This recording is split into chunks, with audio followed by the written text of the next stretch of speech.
Hey, Video Game Guru here, and I'm here to tell you all about The Outer Worlds, Obsidian's most recent title.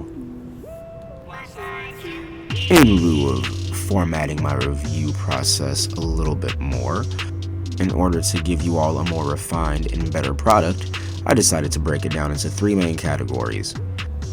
Those categories being story, gameplay mechanics, and overall performance, with a bonus fourth factor of replay value and overall fun factor. I say it's a bonus because it's kind of subjective, so I'll leave that one at the end. But with all that out of the way, let's get to it. Alright, so the first thing that I'm going to hit you with is the story.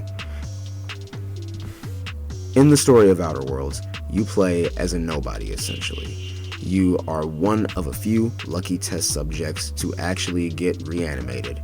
You get brought back by a mad scientist, and he needs your help to reactivate the rest of the colony, or revitalize them essentially. Everyone is in cryostasis. You are one of the proud few to make it out. The only one to make it out, actually. Why are you so special? Go find out. That's the base premise of it. Beyond that, you get sent on your first series of missions to gather your ship, gather a crew, gather information, in the vein of some of their previous titles, like Star Wars Knights of the Old Republic or Fallout New Vegas, where you start out with a decent bit of info, but the rest of it, per every RPG, is left for you to dig and suss out as you see fit, at whatever pace you see fit. But its introduction is very natural, very organic. Not forced, not rushed, not bland, blasé, and still having the balls to ask for your cash while presenting a lackluster product. For the sake of not giving away any spoilers for newcomers to RPGs who want to have an entirely new experience, or those that just don't want to know what happens before they pick this up, or use this review as an opinion to go pick it up, I won't go too deep with all that. Just know that there are a number of intriguing choices that you are given. They may not resonate as deeply as some more seasoned RPG players would like. You may not see the effects of everything you do in the world immediately afterwards, with gripping effects, changing the world around you with every single thing that you do, but it will still present a wealth of variety, a wealth of options. You'll have things to choose from that will make you go, you know, I didn't think about that. Let me try it this way instead. You get those moments that make you do that instead of just, well, here's the good, the bad, the neutral, and the, I guess if I grind the hell out of this game for absolutely no reason because it sucks, I can have all these other options based off my pointless stats. It doesn't feel like that. It feels really good. Feels like you're being thrown into a scenario where even though you're not the biggest player on the board, you're still an intriguing one because you're making the pieces move in intriguing ways, and that feels good. Also accompanying the actual story, giving you some choice, variety, freedom, and something interesting to look at for your 20-hour escapade, you have your companion missions. You have your fetch quests. You have your crazy side quests that take you way off the beaten path and down a rabbit hole that you didn't even know existed. I've had my typical, hey, can you go over here and get this for me? Can you collect some cash? Can you get some info? To randomly completing a main mission, walking through a town, looking over and noticing that there is an oddly nice home in the midst of all this destruction and death. Some of it, yeah, admittedly caused by me, but that's not what we're talking about. I go into this home. I then realize that this home seems to be full of some regular folk. Maybe it's a little strange. Well, kind of they walk to the beat of their own drummer, but whatever. I go upstairs, I explore the home, and then I find out shortly after a little bit of exploration that this is a family full of cannibals, and their kindly invitation to have me over for dinner was, of course, in the cliche fashion, to have me over for dinner, with me being the main course. So, as cheeky as that was, I had the option to either bring them more people off of the beaten path to come eat for dinner while they give me cash and supplies, or I could have fought them, or I could have lost and died. I obviously chose to put out the offer first, lie to them, get the experience, try to finagle my way into whatever pockets I could. I stole from them, and then once I gained their trust and they unlocked the door for me, I used your special version of VATS in this game, which I'll be going into later, called TTD, or Tactical Time Dilation, and I slow-mo killed every single one of them and melted them into piles of gooey ash, looted their corpses, and walked out the house. Sadly enough, I couldn't get the guy that was upstairs bleeding out with his legs chopped off to safety or use any medical skills to heal him, but that's his fate. But that's just the type of options you get in this game alone. There's other things that I could go into, but that would kind of be reaching the spoiler territory, so I'll leave that for all of you to figure out and explore on your own as you hop around from planet to planet. But that's all I'll say on the story. On to gameplay mechanics. Moving on to the gameplay mechanics. As far as that aspect of the game goes, everything ran smooth. Everything felt right. Sure, people had their comparisons to Fallout with how the game plays overall, how the character physically moves, how some of the terminals may look that you use at the computers, how some of the hacking looks. There are a decent number of similarities. But when you take a deeper look at the game, you'll realize that all those similarities are only there at a passing glance. And when you really start to get into the deeper systems as far as your companions, as far as tactical time dilation, as opposed to the VATS system to have a more slowed down and precise approach to combat, the way that your character moves in Melee now, actually being able to dodge, have sweeping attacks, and some slight variations between one-handed and two-handed combos with the way that they're structured, and how it works in TTD, or Tactical Time Dilation, as opposed to VATS. Whereas VATS in the older Fallout games had a pause, select your body part, and then decide the percentage that you would be able to actually hit and do and inflict damage, in TTD with Outer Worlds, you actually get to slow down time because of the fact that you've been cryogenically frozen for so long. You perceive time at a different rate than everyone else.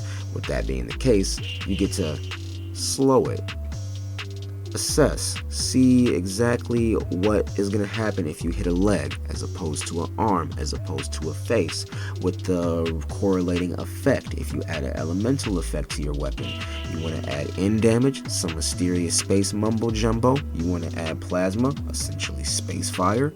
You want to throw some electrical stun stuff on there, shock them to death. You want to throw some corrosive stuff on there. You have variation and options, and that's just being able to analyze in TTD alone. All of these things work differently within the game, and they all work so smoothly. It's such a treat to see how you can use the different game mechanics proposed before you to manipulate the world around you, whether it be how your skills are implemented slightly more differently into this game as opposed to spreading them out over a huge spreadsheet. In previous games, that gave you a more generalized jack-of-all-trades type of character. In the Outer Worlds, you can concentrate those points into a number of core areas that really allow you to have a specialized character. Sure, that specialized character may fit a number of molds because this game does give you options and variety. That's another thing about the mechanics that runs so smoothly.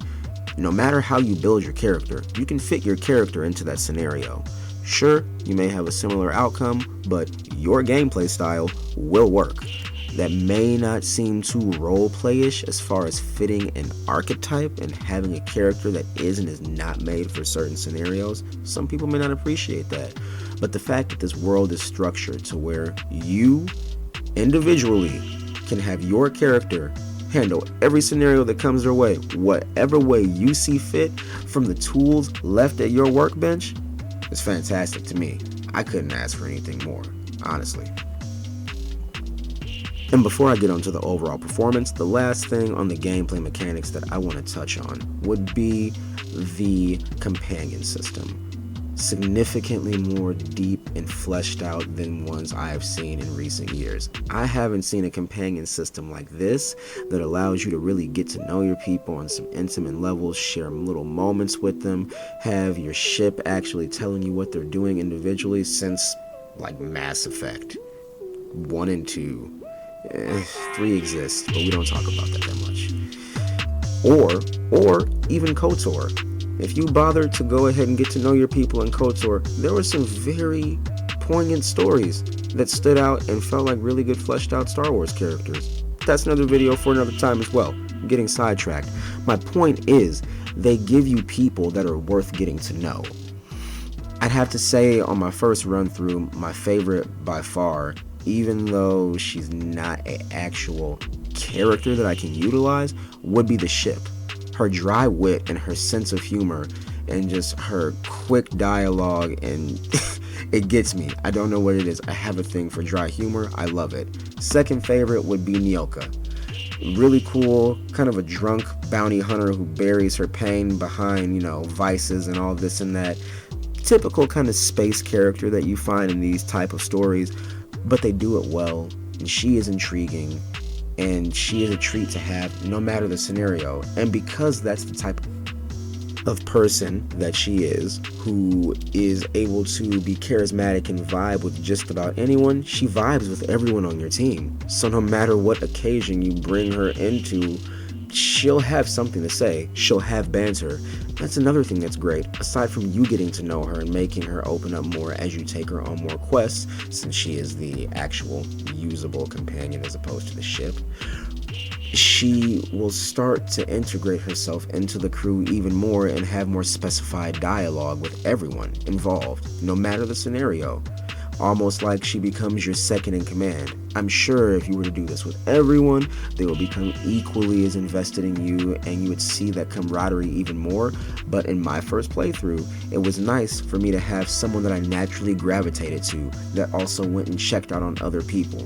You don't see an interconnected web of AI in a game that just move amongst themselves, that do so well because of your influence and how they're supposed to just act organically. And it's that makes the companion stand out way above anything else in recent years. Lastly, performance. Because I'm not the most technologically inclined individual as far as counting over specs and seeing who has what and running it. No, it's not about me. Does it run well? Does it run well for what it's optimized on? And yes, it does. I had 0 crashes. I know some other YouTubers and other reviewers and other sites that say they only have 1 or 2. I had nothing. I took my time on this so that way I could actually give you guys an informed opinion that I can soundly endorse. And at the end of the day, I had not a single problem with this game. There wasn't a glitch. There wasn't a stutter. Well, there was one glitch, but it wasn't game breaking, and it was someone clipping through a wall. But that was the worst of it. That was the worst of it. Out of a AAA $60 game with replay value that I'll be getting to in a moment, I had someone clip through a wall and then continue on the mission with me like nothing ever happened. That was dope. When I had Borderlands 3, when I had some of these other releases that have come out, some releases I haven't bothered to touch, like Fallout 76, riddled with nonsense and fuckery. This though, nothing. Smooth butter the whole time. I loved it. Space butter, actually, because we don't have regular butter in space like that. But, oh my god, I loved it. And to wrap this all up for everyone involved, let's go ahead and get to the fun factor and the replay value. It was great. Getting to know this new universe, this brand new idea that has been done in other forms, but not really translated into an RPG as of late, that lets you just take the reins and go on this adventure, to go on this space odyssey and see what you can find out there. I have a natural affinity for sci-fi. It is my soft spot, so there's a little bit of bias there, which is why fun factor, like I stated before, it's subjective, but it's a treat.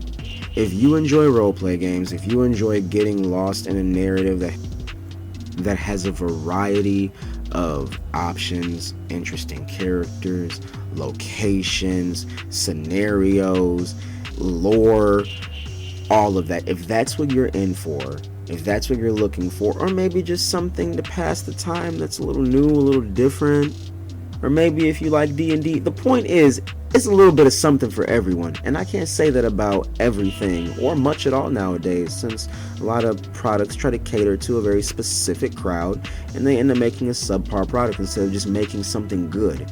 These people made something good. I already am setting off on playthrough 2. I already have an idea for playthrough 3. I'm trying to figure out how I can integrate a Mandalorian or a Han Solo build, or maybe like a Spike Spiegel. Did I mispronounce his name? I'm pretty sure I did. It is what it is. You know what I'm talking about. Cowboy Bebop, the dopest motherfucker in the anime. Just throwing that out there.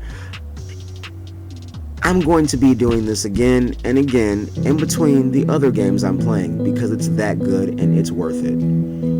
But with all that, this is the Video Game Guru signing off. You all have a great day. I appreciate the listens. Feel free to like, subscribe, hit that bell for notifications, share it because YouTube sucks nowadays.